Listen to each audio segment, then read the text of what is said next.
政府致力推行骨灰安置所發展計劃，以增加龕位嘅供應。而最新嘅就有啱啱喺2025年落成嘅沙田石門靈灰安置所及紀念花園。喺呢段影片入面，我哋將會為大家介紹一下有關嘅資訊。食環署致力以更環保及可持續發展嘅政策目標推動殯葬服務，所以呢度嘅設計亦以符合環保概念為原則，採用場內大範圍嘅綠化環境，避免破壞附近嘅自然景觀及社區環境。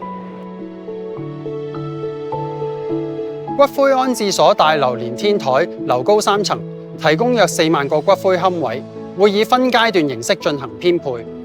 骨灰龕位位於大樓嘅1樓至2樓，而辦事處就位於地下。除咗骨灰龕位之外，食環署近年致力推廣綠色殯葬，場內亦設有撒灰紀念花園及供安放流產胎嘅永愛園。為咗貫徹環保政策目標，以及提供一個清幽舒適嘅拜祭環境，石門靈灰安置所及紀念花園會實行無煙拜祭，即整個場地範圍都係全面禁止燃燒香燭、冥鏹及化寶嘅，亦唔會設置任何供燃燒香燭、冥鏹及化寶嘅設施。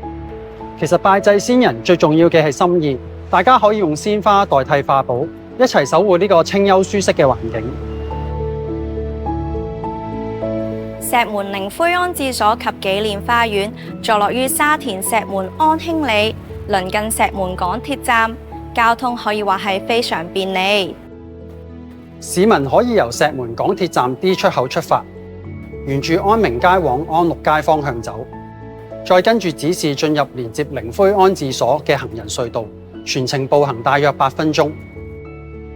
大家亦可以選擇乘搭其他途經安明街或者石門村嘅公共交通工具，喺附近落車後再步行前往。希望以上嘅資料可以幫到大家了解石門靈灰安置所及紀念花園。食環署會繼續緊守崗位，為市民提供優質嘅身後事服務，守護先人最後嘅旅程。